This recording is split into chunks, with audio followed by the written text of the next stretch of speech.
Oh, hey there. Welcome to my channel. My name is Benjamin France, and this is Everything Guitar with Benjamin France. This is a weekly series I'm going to be doing that's going to be devoted completely to this wonderful instrument, the guitar. What can you expect from this series?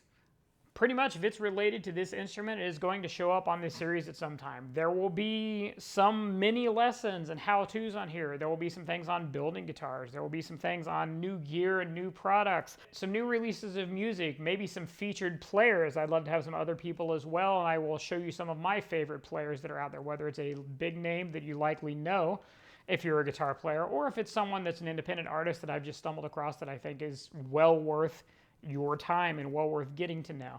So, as always, of course, I would love it if you would click the subscribe button down below there. If you would ring the bell to get notifications, that would be awesome as well. And if you do find this video useful, entertaining, helpful, or just something to do to pass some time with, if you could give me a thumbs up, that would be incredible as well. So, let's talk about news. In the news this week, I want to talk a little bit about some new music releases that are out there currently. So, it's always going to be something that's going to be guitar focused, of course, since this is a guitar channel. So, let's look at the new release from the band Covet. If you don't know who they are, I'll pull up a screenshot here. They are an incredible three-piece band based out of California, fronted by Yvette Young, who is just an amazing guitarist, who has a very, very unique, very different technique compared to a lot of standard metal guitar players and that sort of thing. So this that you see on the screen, this is their newest release, Technicolor. It just came out about a week and a half ago, and it is an incredible album. You'll notice not only is it there on the screen, but also I have it on LP as well. So this is well worth your purchase time. I would play some snippets of it here, but I don't want the video to get taken down for copyright issues, so we're not going to do that, but just trust me. It's well worth checking out Covet. Just go to their Bandcamp here, covet.bandcamp.com. You can get some samples of their music there. Or you can search YouTube as well, and there are some very cool live videos and some of their music videos as well on YouTube. So Covet, make sure you check them out. New gear, intro, edit. Let's take a look on screen here at the new gear. This week we're featuring a guitar from that wonderful human being and master of the universe, Ola Englund, the newest Solar guitar that's been released. This is the new SB16FR FM. It's a flame natural matte finish. So let's kind of look at the specs of this beautiful guitar here.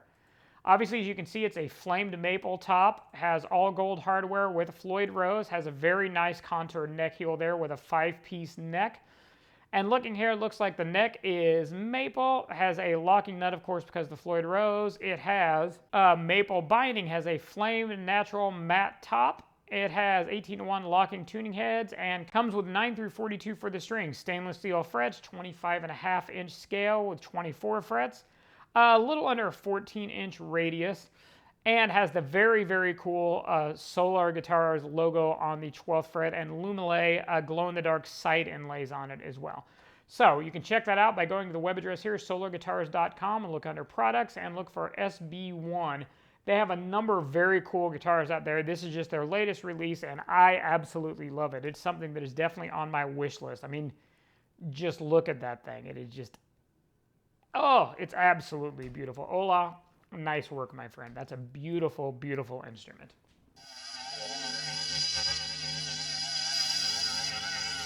This week for the mini lesson, I thought we'd start with just some basics, and we'll start with the major scale. We're going to talk a little bit about the major scale, how you form the major scale, and then we'll show you how to play that as well. If you're watching this, I'm assuming you're a guitar player, so you probably know some things such as these are frets. You probably know things such as the fact that between two frets is called a whole step. If you go from here to here, that's a whole step. Between one fret jump, here to here, is a half step.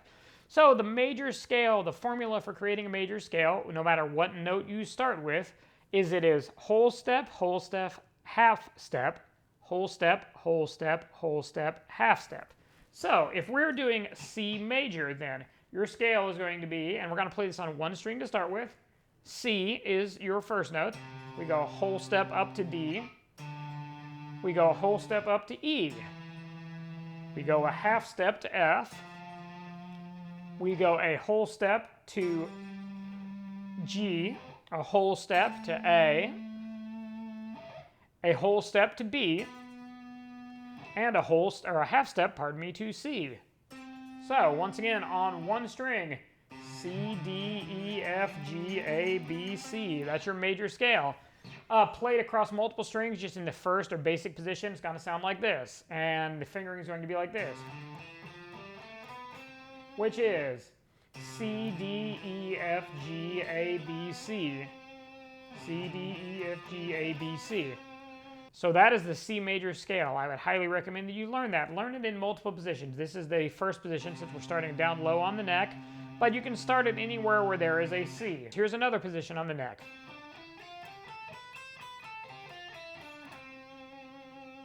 So C major, learn it, love it, memorize it.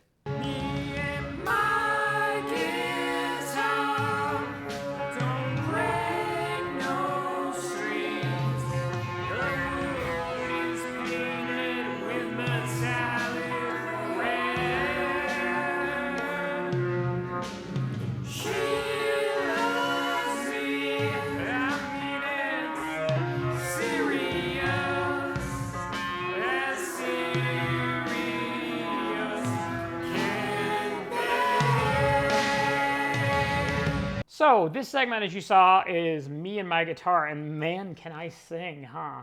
And that, in case you're wondering, that was a really, really interesting modification on a Jane's Addiction song. So this is going to be something I'm going to start out doing, kind of just a feature of my own instruments here on me and my guitar, showing you some of my arsenal of guitars that I own.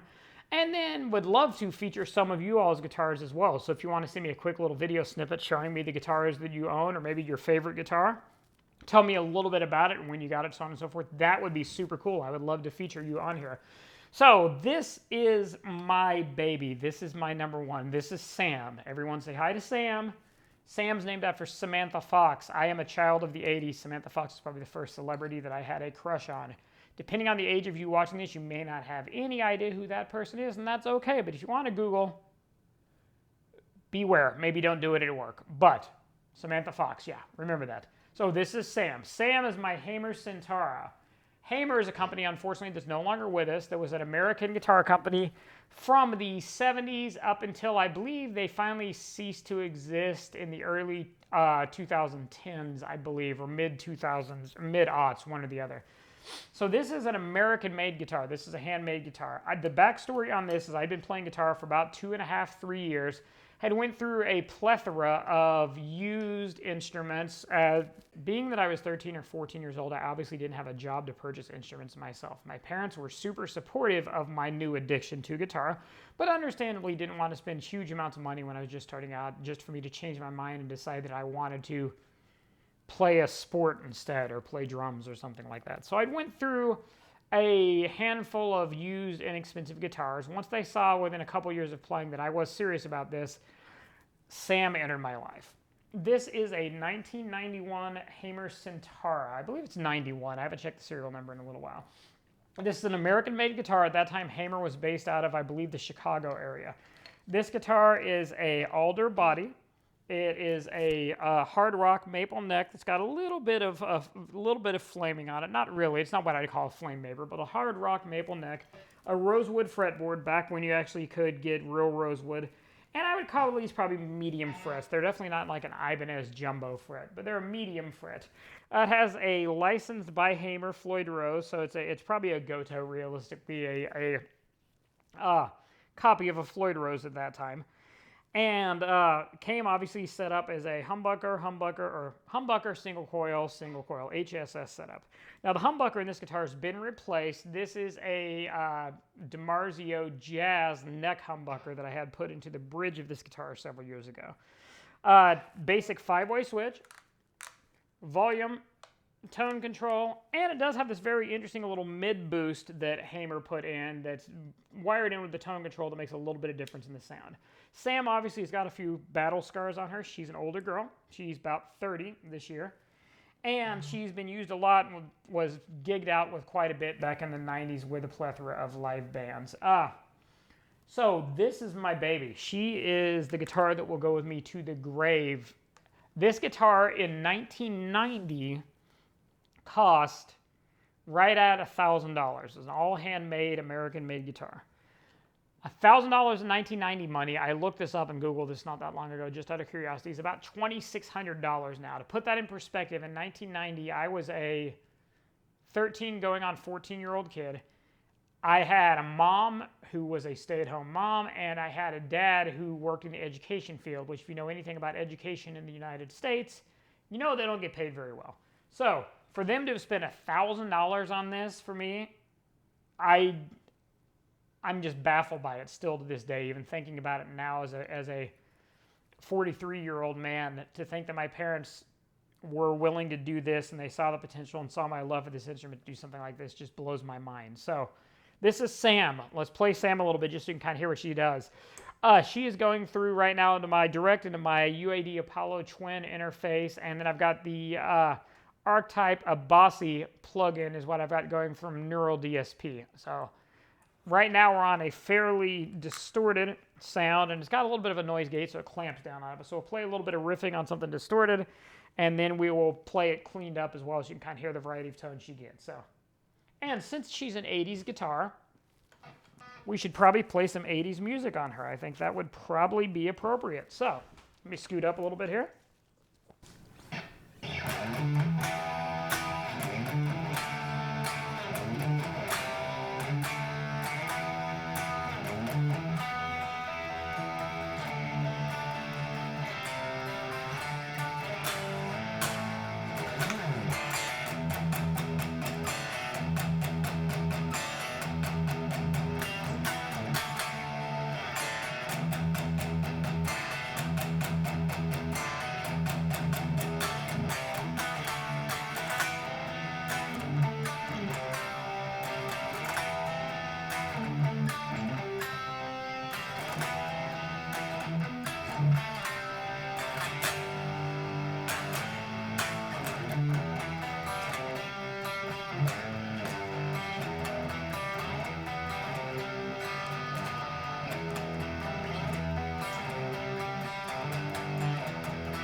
In case you don't know, that would be a Dawkins song. Probably predates a lot of you out there. That song's probably older than a lot of you are. So actually a little bit older than when I started playing guitar. So let's listen to see just a little bit more of the tones we can get out of Sam, and then we will move on. So here's the neck humbucker.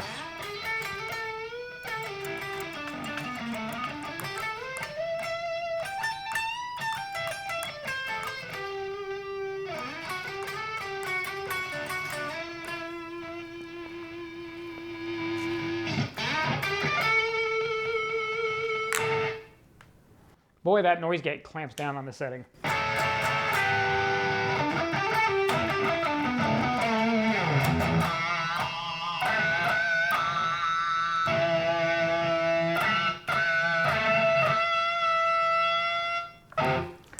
And let's go to something clean here as well.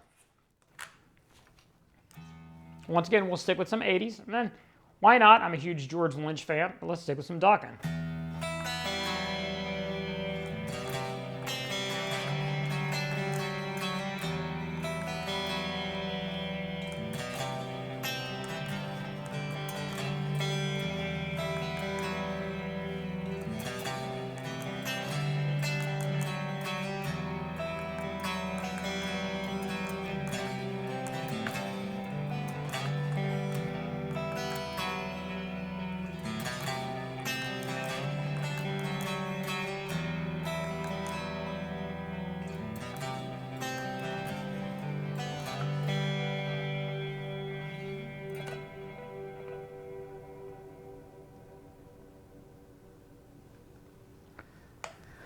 So that is Sam, my Hamer Centaura. She's my baby. Like I said, she'll be buried with me when I die. Nobody else will ever own this guitar. So, awesome. So, some things that will be coming up in the future in this series. In addition to today, I didn't want this to be too long of a drawn-out video. But going to be working a little bit maybe on some exercises for your brain that will also help your fingers and your guitar. These are all interrelated. What this thinks it can do, this learns how to do, which makes this make noise. So you can expect we'll cover a little bit of some stuff regarding brain exercises and that sort of thing. I do have a background in that area, so I do know a fair bit of knowledge related to that. So I would be happy to share some of that, and hopefully some of that will be helpful to all of you. Also, I'd like to do a featured player every week where I'm going to do a featured or a shout out to a guitar player, someone out there in the guitar community, whether it's a famous player that will just be realistically, at least at this point, probably me just mentioning them and talking a little bit about their discography. Or if it's going to be someone who's maybe not so famous, but like I said earlier, someone who I think is well worth you knowing, just like on the new music. It's something I would like to feature some people and share some of the love with you all. So things you can look forward to coming up. The next episode, we will kind of follow some of this similar format where we're going to have some weekly news. We'll have going to have a weekly me and my guitar section. We're going to have a weekly mini lesson, and we'll expand our knowledge a little bit across the fretboard. I do teach guitar as well, both remotely and in person, so we'll be covering more theory, and we'll be covering more how-to and more learning the fretboard as we go. So if you found this video to be useful, or found this video, like I said earlier, to be entertaining and or just something to spend some of your time on, I would love it if you would click the subscribe button down below. I'm working on building up my subscriptions on the channel. I want to get this up to 100 pretty quickly. That way I can get rid of the YouTube channel, my channel address being youtube.com/7ZW26QPNL3 or whatever it shows up on the top of the screen. And actually have something that's a little easier to find. So I'd like to get to 100 pretty quickly. Of course, I also would like to get to 1,000 so I can start monetizing some of the videos. I am, without going into too many details, a solo act at this point, meaning that I no longer have a day gig, and so I am working on music 100%. So I would love it if you would stop by and check the videos periodically. You can expect that these videos, the Everything Guitar video, is going to drop every Wednesday afternoon at 5 p.m. Central Standard Time. Also, I will be dropping a second longer form video like this on Saturdays. I want that one to be a surprise. That's going to be at 3 p.m. Central Standard Time, GMT -5 or -6. And that's going to be a little bit different format than this. And you can, of course, keep an eye on the channel because there will be videos dropped periodically throughout the week, maybe shorter things, that sort of thing. Also, you can follow me on Instagram. Just go to Instagram and search for Benjamin France Music. You can find me on Facebook at facebook.com/Ben France Music. I'm barely, kind of, sort of, occasionally active and do things on Twitter, but I'm not real active on there. But I do check in there, and I have a Twitter account. If you just search for, I believe, Ben France Music on Twitter as well, it will come up. You may also see me jumping over to Twitch as well. I want to get this information out to as many people as possible, and my goal is for these videos to be something helpful. I love this instrument. Not just Sam, but my Ibanez, my RG back there, my Ibanez Art 400 that you may or may not see on the wall, depending on the camera angle. All of my guitars. I just love guitar. This has been my constant companion for going on almost 30 years at this point. Been with me through good times, been with me through bad times, through emotional times, through happy times, through sad times. And so I would love to share my knowledge of this instrument, my love of this amazing instrument with all of you out there. So that's what this channel is for. That's what these videos are for. I hope everybody's doing well out there. I hope you're taking care of yourselves. I hope that you are playing consistently and practicing. I know that sometimes sounds like a dirty word, but it's how we get better. We can practice up here. We'll talk more about that later. Or we can practice down here, but practicing. And I hope you all are doing well. Take care, everyone. I love you all.